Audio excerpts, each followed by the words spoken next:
हमें जो है अभी जो सेलिब्रेशन का इतना माहौल नहीं बनाना चाहिए, क्योंकि बहुत बड़ी खबर आपको देने जा रहे हैं कि जंग बंदी के सिर्फ 4 घंटे के बाद ही हालात खतरनाक रुख इख्तियार करना शुरू हो गए हैं।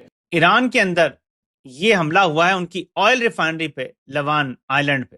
ये आप देख सकते हैं, आग लगी हुई है ऑयल रिफाइनरी पे। ये आज हमला हुआ है, सीज फायर रात को हुआ था। ईरान ने तमाम महाजों पर दोबारा से हमला करने की वार्निंग जारी कर दी है। ईरान के ऊपर हमला किया गया उसकी ऑयल रिफाइनरी पे, और ईरान ने जवाबी कार्रवाई की है और उसमें कुवैत, बहरीन और यूएई को निशाना बनाया। वहीं दूसरी तरफ खबर यह है कि ईरान में जो भारतीय रह रहे हैं उनके लिए एडवाइजरी जारी करते हुए सीज फायर के बाद ईरान छोड़ने के निर्देश जारी किए गए हैं। उसमें था draft Pakistan prime minister message on x. समझ रहे हैं आप? देखिए, अब मैं आपको एक बारीक चीज समझाता हूं। ये दुनिया भर के तज्जियाकार इस पे बात कर रहे हैं कि ये मैसेज शहबाज शरीफ ने खुद नहीं लिखा।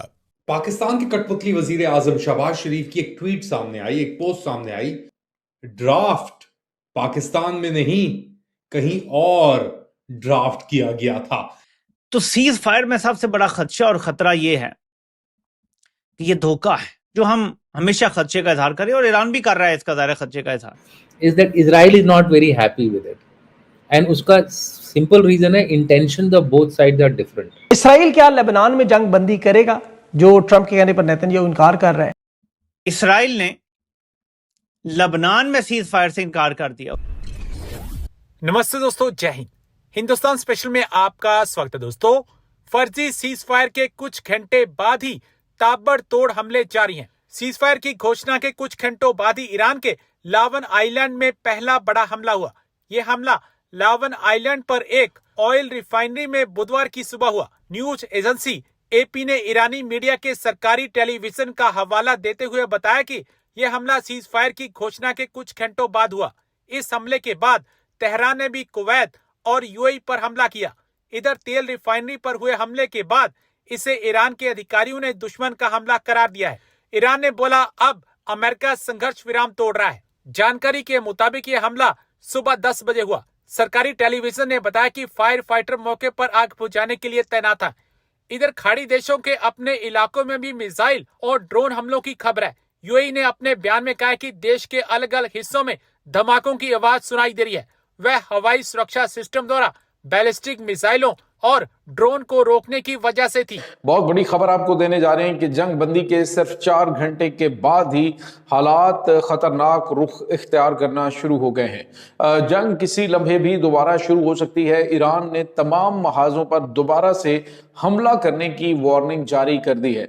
अमेरिकी सदर डोनाल्ड ट्रंप का बड़ा और कड़ा इम्तिहान शुरू हो चुका है। आखिर ये मामला क्या चल रहे हैं? नाज़रीन, इस वक्त सूरत हाल बड़ी तेजी से तब्दील हो रही है। हर मामला थोड़ी देर के बाद एक नया रुख इख्तियार करता हुआ दिखाई दे रहा है। नाज़रीन, जंग बंदी के सिर्फ 4 घंटे के बाद इजरायली प्राइम मिनिस्टर नेतन्याहू ने इंग्लिश के अंदर, अबरानी जुबान में नहीं बल्कि इंग्लिश के अंदर एक ट्वीट किया, जिसमें उसने कहा कि हाँ, जंग बंदी तो हुई है लेकिन लेबनान के साथ नहीं, लेबनान के खिलाफ हमले जारी रहेंगे। लेकिन नाज़रीन, ईरान ने कहा था कि जंग बंदी होनी है तो तमाम महाजों पे होगी, सिर्फ एक महाज के ऊपर ईरान के साथ जंगबंदी नहीं होगी। गजा के ऊपर हमले बंद होंगे, लेबनान के ऊपर अटैक जो है वो फौरी तौर पे बंद किए जाएंगे।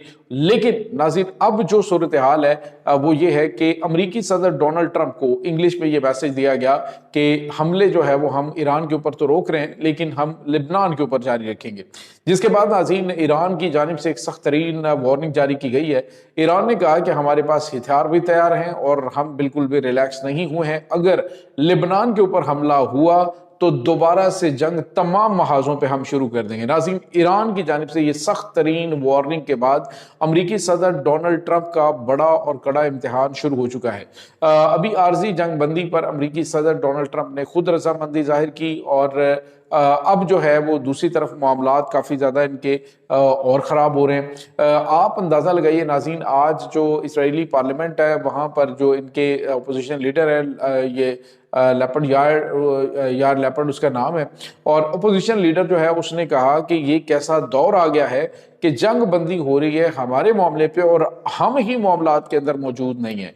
और उन्होंने कहा कि ये हमारी सबसे बड़ी शिकस्त है, सबसे बड़ी बेइज्जती है कि जंग बंदी हमारे मामलात में हो रही है और हम फ्री के तौर पे मौजूद ही नहीं है। अमेरिका जो है वो अब हमारे फैसले करेगा। उसने कहा जी नेतन्याहू ने ये पूरे मुल्क को बर्बाद कर दिया है, जिसको दोबारा से स्टैंड करने के लिए हमें सालों चाहिए होंगे, कई बरस चाहिए होंगे इसको दोबारा उस पोजीशन में लाने के लिए। इतना हमने नुकसान भी करवाया, सारा कुछ हुआ और अब ये हमारी इबरतनाक शिकस्त है। नाज़रीन, ये एक बहुत बड़ा जो है वो बयान इस वक्त दिया जा रहा है और हुकूमत को जो है वो इसराइली हुकूमत को इस हवाले से नेतन्याहू को तैयार किया जा रहा है कि वो इस तमाम मामले को सबूताज करे और अटैक शुरू कर दे। नाज़रीन, अमेरिका इस पूरे सिनेरियो से अब ये चाह रहा है कि वो निकले, इस जंग से निकले, ताकि मशरक़ वस्ता के अंदर जो है उसके फौजी अड्डे वो भी किसी न किसी हवाले से कायम रह सकें और जो अरब ममालिक हैं उन्हें वो नोचते रहें, उसी तरह से वो कुछ ना कुछ वहाँ से हासिल करते रहें। लेकिन नाज़रीन, अब अरब ममालिक जो हैं उनको भी अंदाज़ा हो चुका है कि अमेरिका उनकी हिफाजत नहीं कर सकता, क्योंकि वो अपने फौजी अड्डे जो उनके खुद के बनाए हुए थे उनकी हिफाजत नहीं कर सके, तो हमारी हिफाजत क्या उसमें था draft Pakistan prime minister message on x. समझ रहे हैं आप? देखिए, अब मैं आपको एक बारीक चीज समझाता हूं। ये दुनिया भर के तज्जियाकार इस पे बात कर रहे हैं कि ये मैसेज शहबाज शरीफ ने खुद नहीं लिखा, और ये भी वो क्लेम कर रहे हैं कि ये मैसेज पाकिस्तान के अंदर से किसी सरकारी महकमे ने भी नहीं लिखा। मैं अच्छी तरह जानता हूं जो सरकारी लैंग्वेज है, मैं जर्नलिस्ट हूं, सारी जिंदगी हमने ये फाइलें पढ़ी हैं, सारी जिंदगी हमने ये डॉक्यूमेंट देखे हैं। तो पाकिस्तान के अंदर से अगर कोई लिखता तो सिर्फ प्राइम मिनिस्टर लिखता, पाकिस्तान प्राइम मिनिस्टर नहीं लिखता, सिर्फ प्राइम मिनिस्टर लिखता। अगर आसिम मुनीर साहब ने लिखा होता या एस्टेब्लिशमेंट ने लिखा होता तो सिर्फ प्राइम मिनिस्टर लिखते, किसी ब्यूरोक्रेट ने लिखा होता तो सिर्फ प्राइम मिनिस्टर लिखते।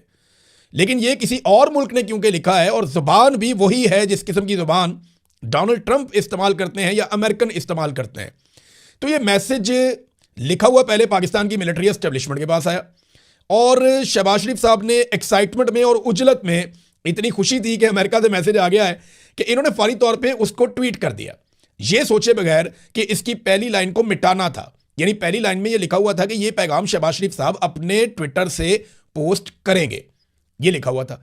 और शहबाज शरीफ साहब ने पहले लाइन ये वाली भी लिख दी कि शहबाज शरीफ साहब अपने ट्विटर से ये वाला ड्राफ्ट पोस्ट करेंगे, और नीचे वो पोस्ट भी साथ ही लिख दी। थोड़ी देर के बाद शहबाज शरीफ को अपनी गलती का एहसास हुआ और उन्हें एहसास दिलाया गया बड़े तगड़े तरीके से, तो उन्होंने फिर अपनी ट्वीट को एडिट किया, और एडिट करने के बाद ये पहली लाइन निकाल दी। तो ये इनिशिएट फिर ऐसा है कि पाकिस्तान से नहीं हुआ, प्राइम मिनिस्टर ऑफिस से नहीं हुआ, पाकिस्तान की एस्टेब्लिशमेंट ने नहीं किया, और पाकिस्तान के किसी ब्यूरोक्रेट ने नहीं किया। ये अमेरिका से इनिशिएट होता है, और लोग इसके बारे में बहुत सारे दावे कर रहे हैं। अमेरिकन मीडिया हैरान है, दुनिया भर के प्रोफेसर जो सियासत को जानने वाले लोग हैं वो हैरान है कि ये शहबाज शरीफ से कितनी बड़ी गलती हो गई एक्साइटमेंट में। वैसे भी डोनाल्ड ट्रंप कहता है कि मुझे नालायक बहुत पसंद है, मैं नालायकों में रहना पसंद करता हूं, तो फिर शहबाज शरीफ साहब ने साबित की कि मेरे तो बड़ा भी नालायक कोई नहीं है।